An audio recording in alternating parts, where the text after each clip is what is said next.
What about your title, your mom? Do you remember her? Yeah, her image is burned into my memory. She was always there. I remember her at my basketball games, my birthdays, graduation. She stayed at home for us when we were little. She was there for every bedtime. I just remember her always being there. It's just her face, her eyes. I can picture them.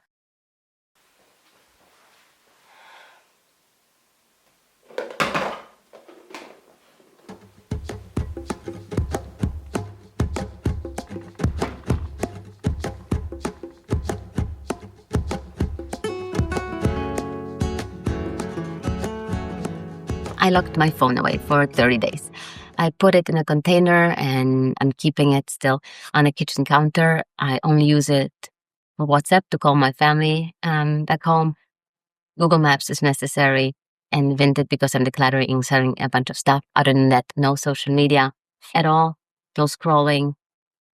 I'm doing, let's say, a extreme offline discipline challenge, and it's changing my life. It's pretty much changing my life. I'm not somebody who would consider themselves addicted to my phone. I'm not scrolling that much. I don't even have TikTok. However, you can save so much time by putting your phone away. And it's been making a big difference in how I experience my daily life, how much time I have, what I do, and my quality time with my kids. So especially for all the moms, it makes a huge difference. Please put your phone away more often and just look at your kids. Let them see your face, not just your phone. I've just been thinking recently that for our kids, especially if we have young kids, it does make a difference, right? When we on our phone, we on our phone. We might not be mindlessly scrolling. I don't even have TikTok. However, I might be taking pictures of my kids. I might be looking up a recipe, writing down a grocery list, checking up on an appointment, wanting to play them a song. But at the end of the day, what they see is mom or dad being on the phone all day long or like a lot throughout the day. Some parents read bedtime stories to their kids on their phone. It's just, I don't want my kids' memory of me to be me always on the phone. So that's why I put my phone away. I want to use it as little as possible. I've been doing so good so far, and I want to continue that challenge beyond those 30 days. It makes a huge difference. My kids are only 2 and 5, and my older one knows my phone is in the box and it's supposed to be in the box, in the container.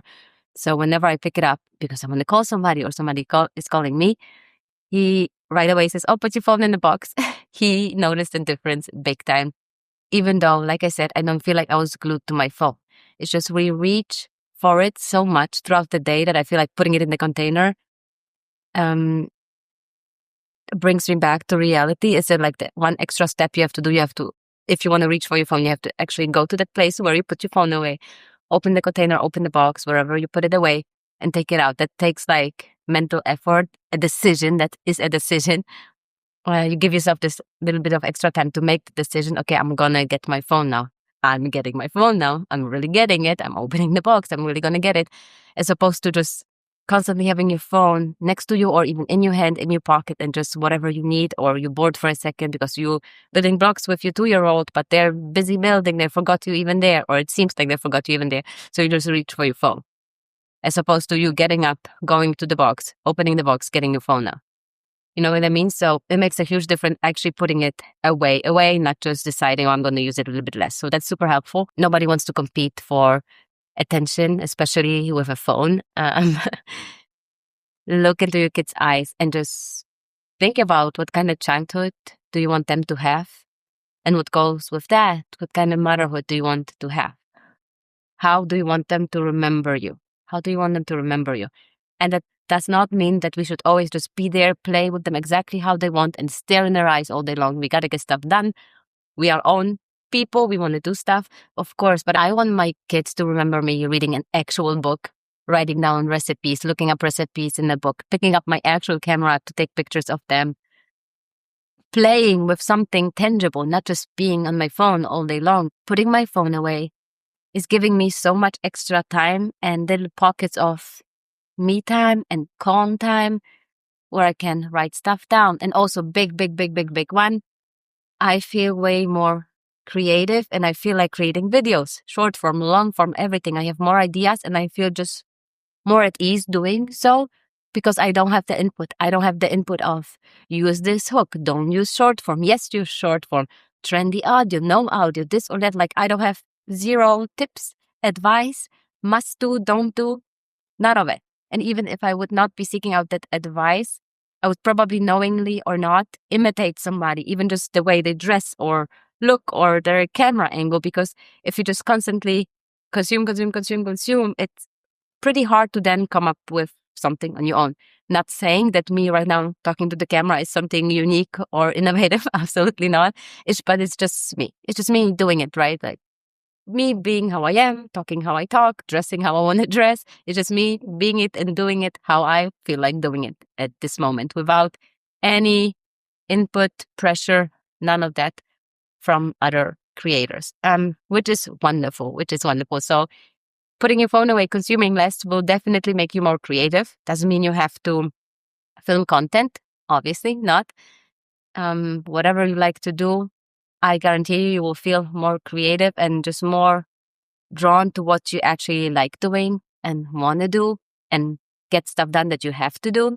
It obviously also made me structure my day differently. I don't start or end my day with being on my phone. So I started morning pages and there's just other things and habits and activities that I was able to implement in my daily life now effortlessly because I have that extra time because we want to grab something. We want to do something with our hands. And if we don't grab our phone, we're going to grab something else. So I pick up my pen, I pick up my camera, I pick up something else. I do something else instead of staring at my phone, which is wonderful. For me, the main reason for doing that and thinking about my kids while doing so is that I have two young boys who can be very loud and very wild and fight and this and that. We know how kids are, how boys are.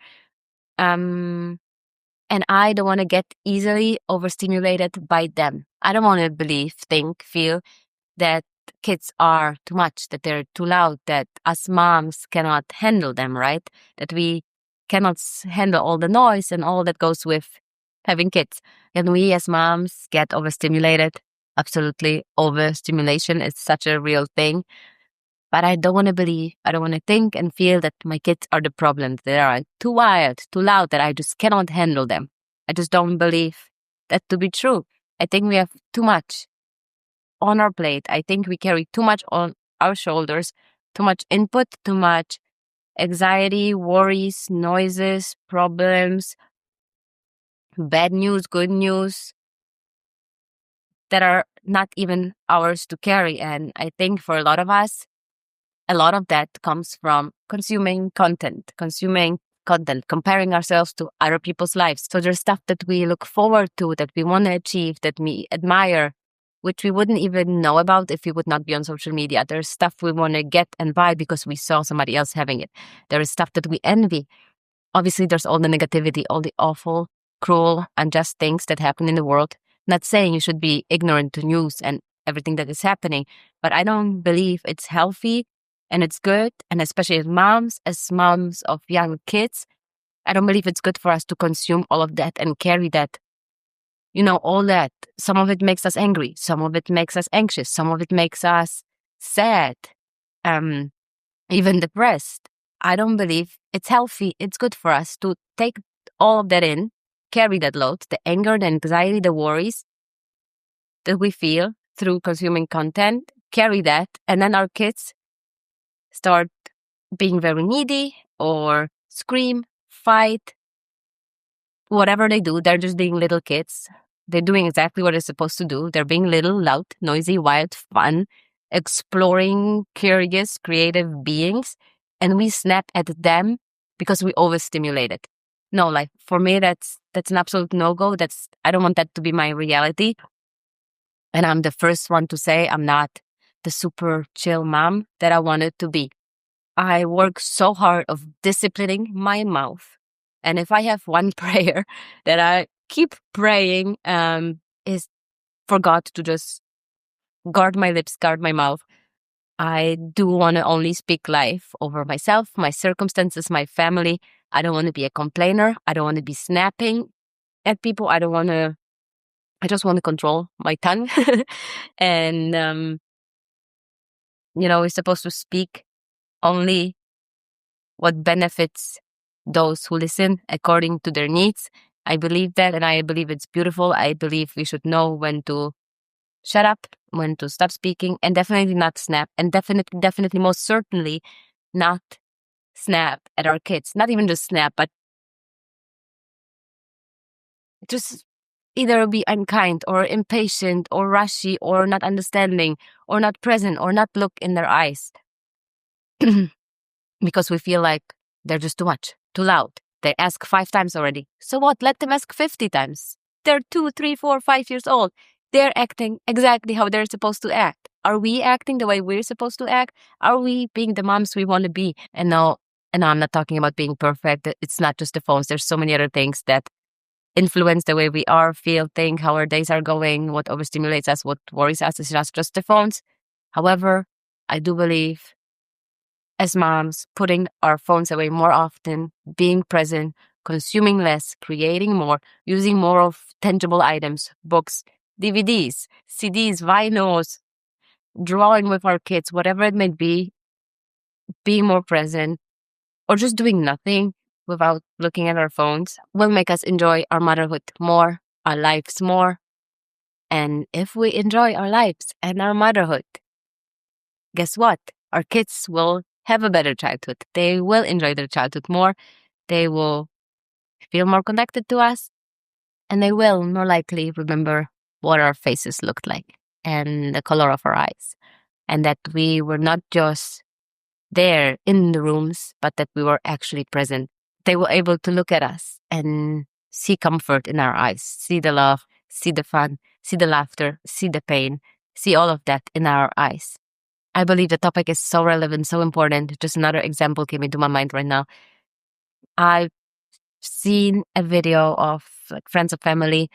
Their child had like a special celebration for their special achievements.